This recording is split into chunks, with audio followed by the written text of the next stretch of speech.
Hi, it's the middle of June, so it's time for my mid-month wrap-up. And this month I've read 6. So far this month I've read 1, 2, 3, 4, 5, 6. I started off with The Island of Missing Trees by Elif Shafak, shortlisted for the Women's Prize for Fiction. And I thought this was lovely. It's got elements of magical realism in it. You've got a talking fig tree who is almost a narrator, who tells us parts of the story, who watches over the characters. And you've got Costas and Daphne. Costas is a Greek Cypriot and Daphne is a Turkish Cypriot. So two people who should not be able to get together. So you've got young love, you've got civil war, and you've got danger, you've got separation, and you've got the present day, and then you've got flashbacks to when Costas and Daphne were young. And you've got the tree. The tree is the constant, and it tells the story. So that was that one. I enjoyed that one. The next one was a thriller, A Daisy Darker by Feeney. And this one is almost, it's one of these thrillers where everybody is on an island and they keep dying one by one by one. And you know it's got to be somebody in that little group because nobody can get in and nobody can get off the island. And it starts with Nana, Beatrice. She's 80 and she invites her whole dysfunctional family to her island home for her 80th birthday. And you've got her son Frank, his ex-wife Nancy, their daughters Rose, Lily, Daisy, and Trixie, who is Lily's daughter, and Connor, sorry, I had lost his name there, Connor, who is a family friend who grew up with the girls. And at midnight, there's a death. At 1 o'clock, there's a death. At every hour, there's a death. And you have flashbacks to childhood, the girls' childhoods, to sort of explain everything. And the twist, I missed, if there was any clues to this twist, I missed them.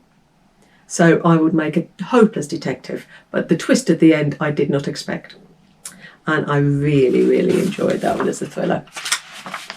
Next one was another from the Women's Prize for Fiction shortlist, and that was Sorrow and Bliss by Meg Mason. Again, another book that I really enjoyed. And it is about Martha, whose husband Patrick leaves her a couple of days after her 40th birthday party. And Martha suffers from maybe depression. We are never told what Martha is suffering with. But at the age of 17, she describes a bomb going off in her head. And then she has these bouts of depression and crippling depression. And we are never told what is the matter with her. She finally gets a diagnosis, but the reader is not told, which I thought was an excellent way of doing this, because the author is saying, you know, she's saying we don't need to be categorised. People do not need to be categorised. If we gave Martha a label, we would be categorising her as a specific person, when she's actually her own person with problems. And everybody at all times in their lives, we all suffer with problems, but we're never categorised. You know, it'd be awful to categorise everybody. So she avoids giving her a label. And we have flashbacks to Martha's teenage years when she first met Patrick, and they bringing the story right up to date. And we watch the relationship between her and Patrick develop and all the ups and downs. And I really enjoyed that one. In fact, I think that could be the winner of the Women's Prize for Fiction, but who knows? Today's the 15th of June, and the winner is being announced tonight, so we'll find out then.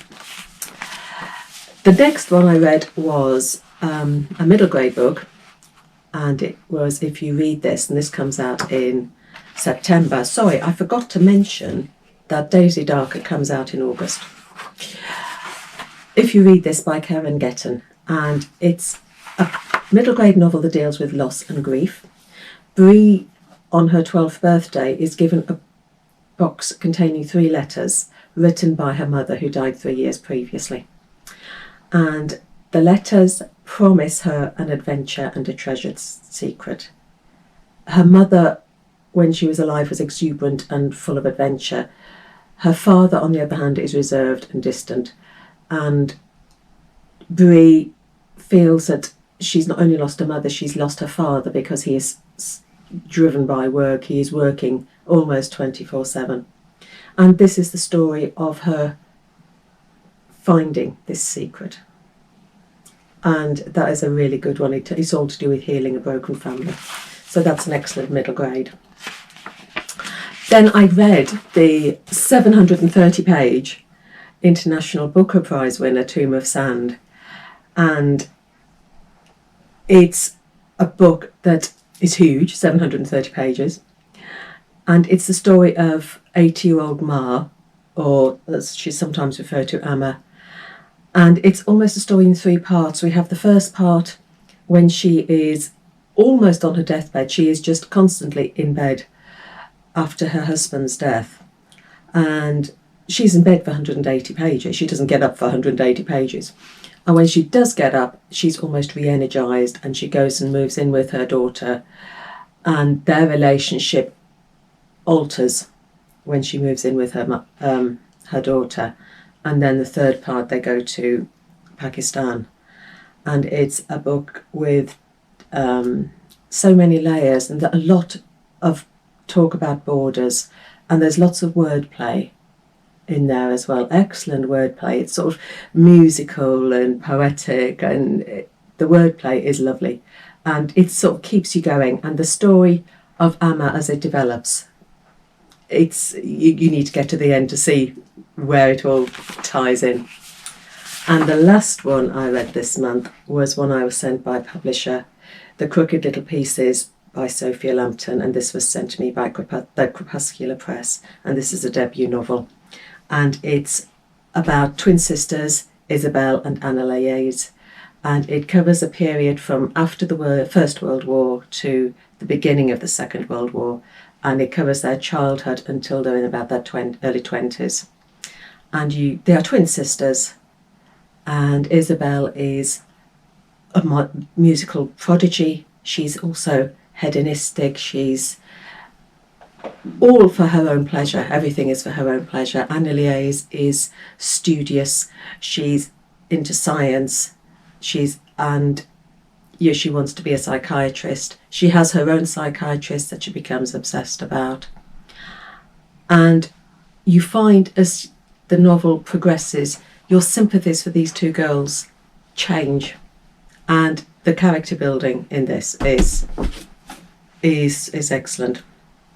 So those are my 6 books of the first half of the month, and so far out in the lead, I didn't get any 5 stars. I had 2 4.5 stars, and that was Daisy Darker and Sorrow and Bliss. And I think the nod for my first book of the first half goes to Sorrow and Bliss. So we'll have to see whether that is still in the lead when we come up to my end of the month wrap up. So happy reading. Take care.